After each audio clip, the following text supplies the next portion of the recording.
Welcome to New Orleans Fried Chicken Festival.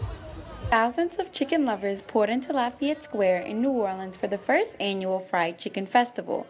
Attendees had the chance to enjoy the food of 28 vendors vying for the title of Best Fried Chicken. It's good music, everyone's in a good mood, it's not too hot outside, it's a good time. DJ Manny Fresh, John Booty, and Dallas are just a few of the local artists that performed for the large crowd. A long time coming, but I know a change gonna come. Pets, babies, and even clowns are just some of the individuals that gathered to enjoy the festival. Hey, baby, want to clown around? But still, the main attraction was, of course, the fried chicken.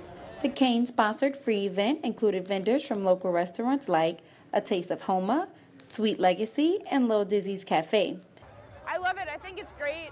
I love being out here with the rest of the community and really getting to see other people and trying different food in the city.